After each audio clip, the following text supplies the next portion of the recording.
I have a belief that I was criticized for, we can say that. And I truly believe I was criticized for it because I believe people were lazy and people felt that they were incapable of doing it. I don't believe that I do believe what I do is special. However, I know I am not the only person that can do it because I've learned from watching other people do it, even if it was through YouTube videos or actually being in sessions. What was that belief I was criticized for?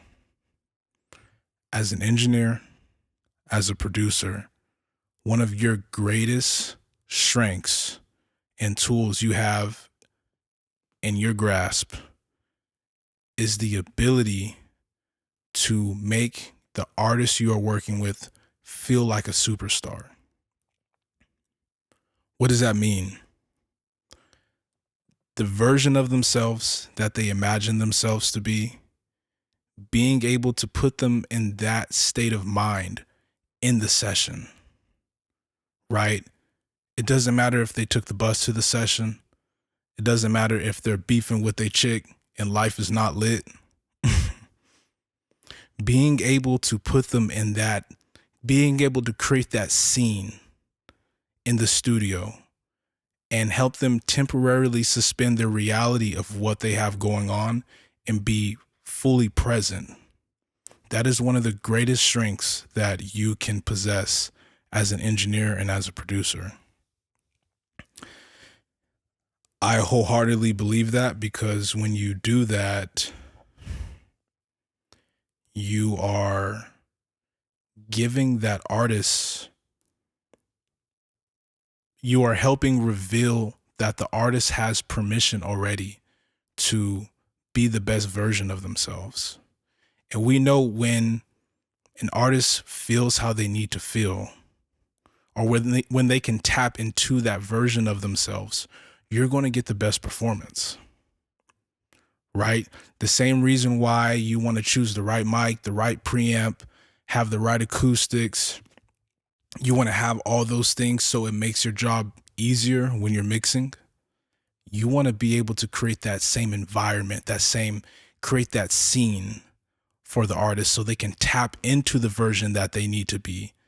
So when that performance happens, you're getting the very best of them or the very best that they have to offer that day.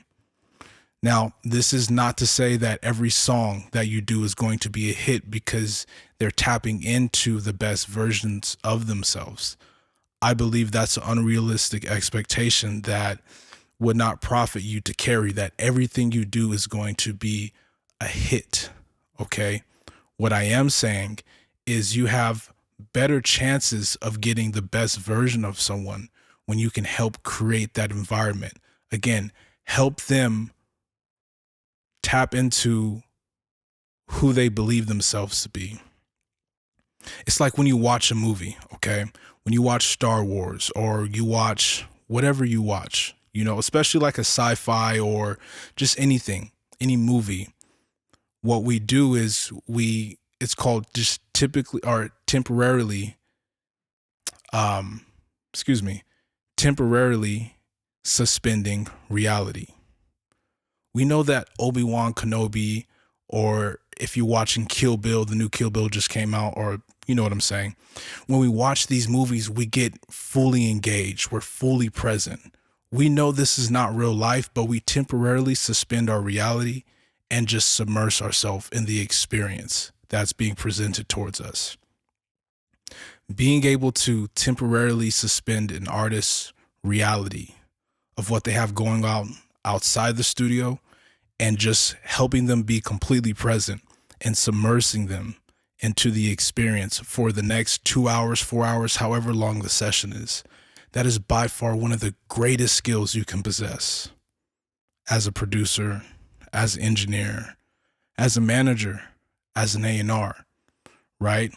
It's one of the greatest skills you can possess because when an artist can tap into that, again, you're helping them realize they have the permission to, even though their reality hasn't caught up to how they think their life should be, you're helping them just for that moment in time bridge that gap so they can give you their best performance. So how do I do that? A lot of that is just who I am. Okay. I'm going to break that down as scientifically as possible, not who I am, but things that I do.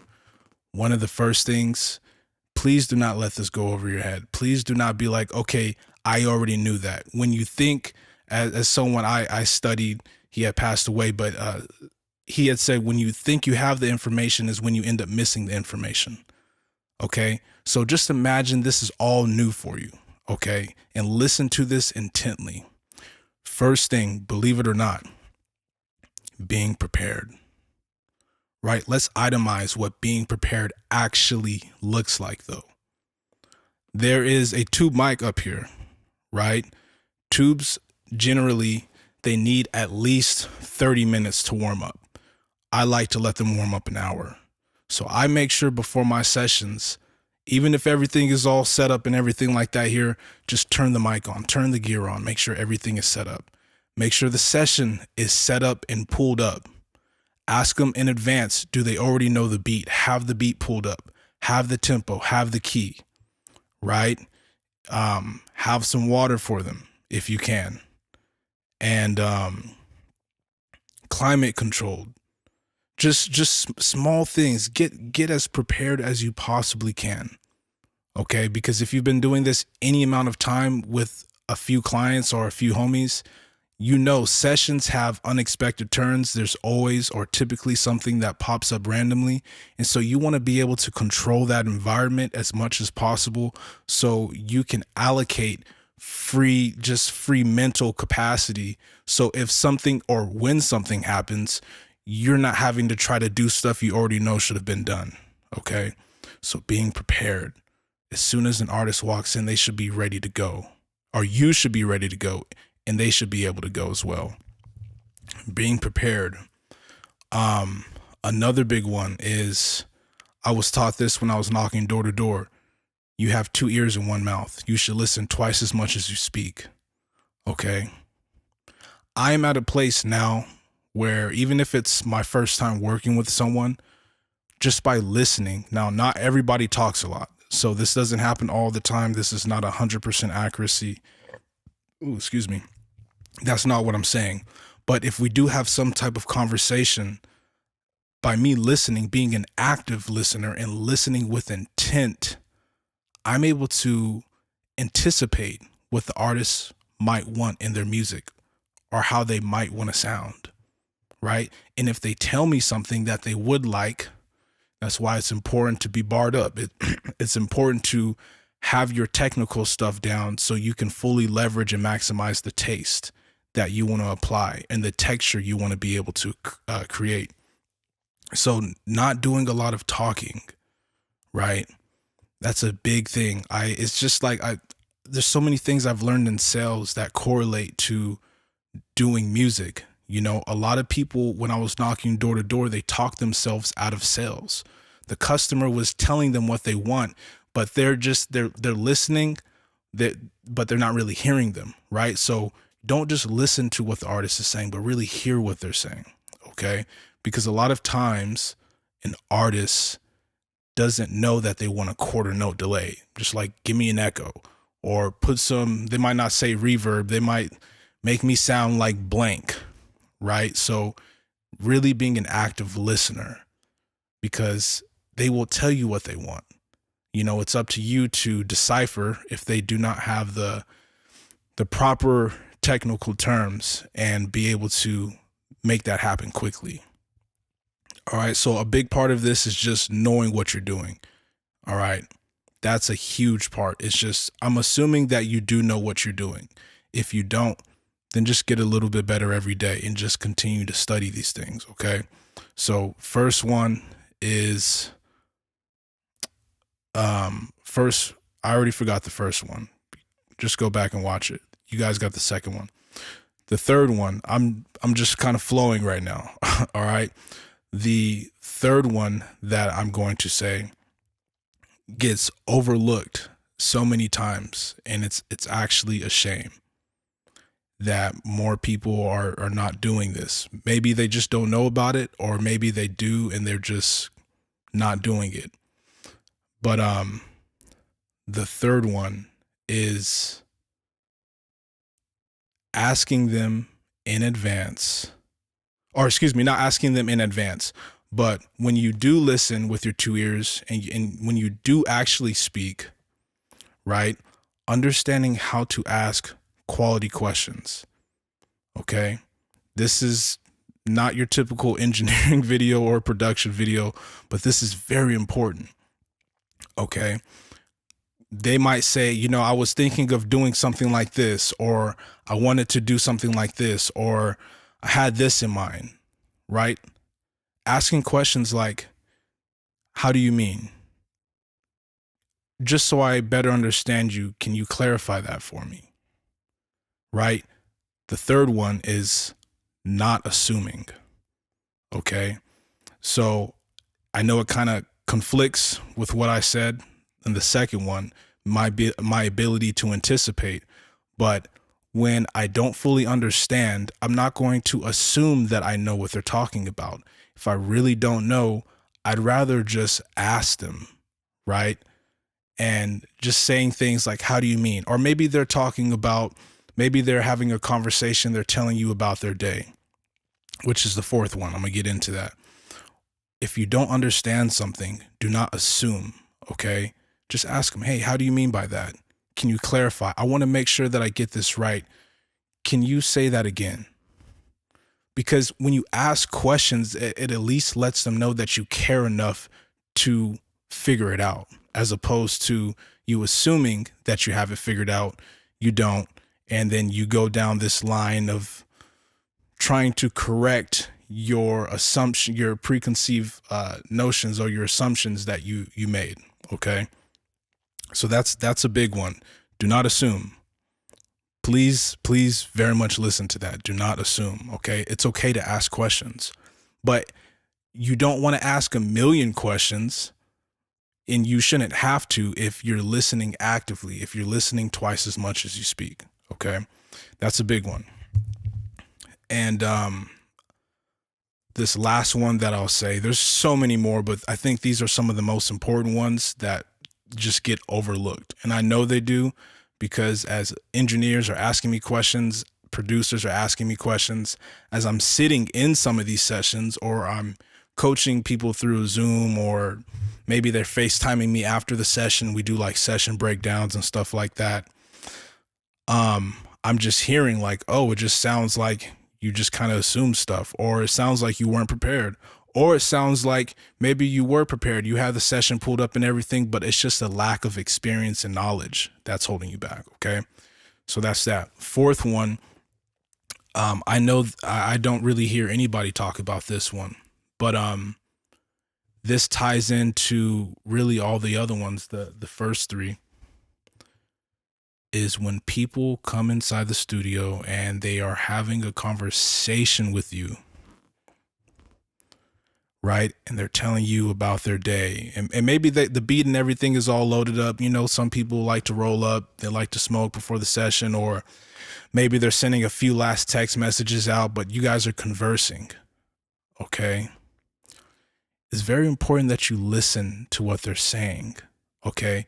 Because the conversation before the session, it sets the foundation, okay? It sets the mood, it sets the vibe, it sets the pace of what's to come, okay? And so when people are telling you about their day, they're expressing their emotions. A lot of times that emotion, you want to be able to listen and capture that emotion, and then you'll use that. You can use, this is how I anticipate. Okay. This is what I was talking about. Our conversations leading up to it. I might ask them, hey, how's the day been? You get into anything interesting or anything exciting you got going on, even if it's outside the music. It doesn't always have to be about music, talking about music when you're in the studio. Okay. Because it's our life outside of the studio that shapes the music we make within the studio. So when you guys are having these conversations, or the women are having the conversations, or whoever is having the conversation, when you are intentionally listening, get a feel for the emotions that they're speaking of, okay? Because maybe they might be filled with a little more anger or rage, or they might be feeling a little low because whatever happened outside the studio. Capture that emotion from the conversation and leverage that emotion by creating that within the song, whether it be through effects, maybe it might be drops, or maybe it's just like tools that you're using to shape their vocals to kind of reflect some. And again, I know this is conflicting what I said about assuming, okay, but again, it's a thing of not assuming, but also being willing to take risk, okay, because you can't be afraid to take risk. You need to build that relationship with the artist to take certain risk, but it's very important that when you're listening to these conversations and you're picking up on cues, that's why it's important to pay attention. You have two ears and one mouth. Listen twice as much as you speak.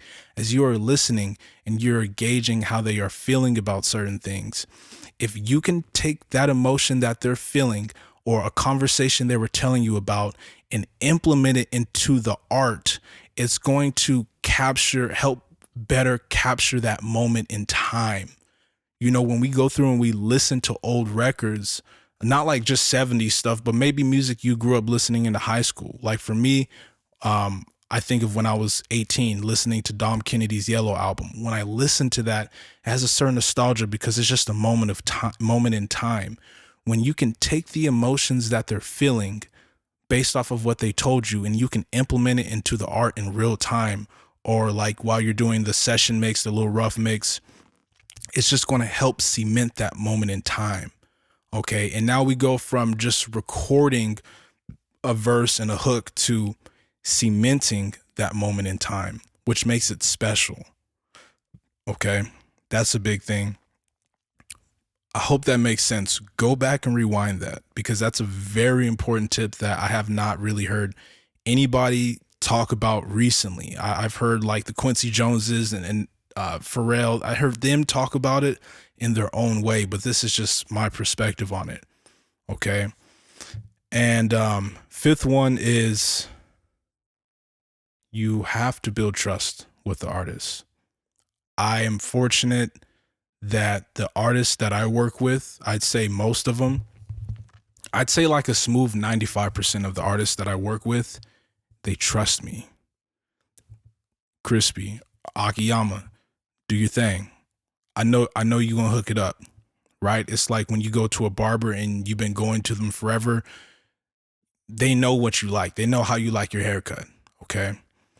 You want to be able to create that relationship with your artists where they trust you. And that my real first taste of that was with Trapper Loke, right? It's to a point where Trapper lives in Sacramento now. He's an artist that I work with. We're both from Hanford, California. And it got to a point where my trust, or his trust for me, surpassed the threshold of wondering if things are going to be cool, right? And so now I have leverage to take risk. Going back to taking risks, they're not going to like everything you try, okay? But by you building that trust, now you have ways to, when you take risk and maybe try certain effects, or maybe help make their vocals sound a little bit different than what they might be used to, but you feel it better captures and encapsulates what you think the song should sound like. It's allowing you to put more of your personality into the song, into the record. Okay. So building trust comes with time, but I think not only trust coming with time, trust comes from the things I said earlier. You knowing what you're doing, for one, being able to work at a fast pace, for one. Okay. That's a big thing. When they're recording, when they say they're ready to go, you're ready to go with them. Okay. You're able to be one step ahead of them. Okay. That's a big thing. And the second one is just like when they come to the studio, it's like they're excited to come to the studio, because same thing with barbershops. Okay. When you go and sit at the barbershop, it's not always about getting your hair cut. It's about the conversation that takes place while you are receiving a service. Okay. It's the feeling that you get sitting in the chair. Okay. You feel a sense of connection. And so you want to be able to establish that connection with your artist the same way that a barber does with his client. So when you do come together and create something together, there is a unspoken bond and an unspoken truth that you're good, do your thing. All right. Again, not everything is going to work. Doesn't work all the time for me, but because I have that trust, I have more leeway and more leverage to try new things. Okay. And just make more of an impact on the record. So I hope this was helpful. I'm sure you can see why I had received some criticism, but at the end of the day, I'm not trying to impress and follow the lead of other engineers or other producers. I truly believe why things have worked for me the way that they have, and I have the trust of 95% of the artists that I work with is because of these things. Okay. Now, I do these things in my own way just because of my personality, my upbringing, door-to-door sales experience, interning at a studio, and just everything that life has brought me to till this point in time. However, you can do those same things and you'll apply them your own way. I hope this was helpful. If it was, hit the like button. If it was not helpful, hit the dislike button. But y'all be good to yourselves, and I'll see you in the next one. Watch out.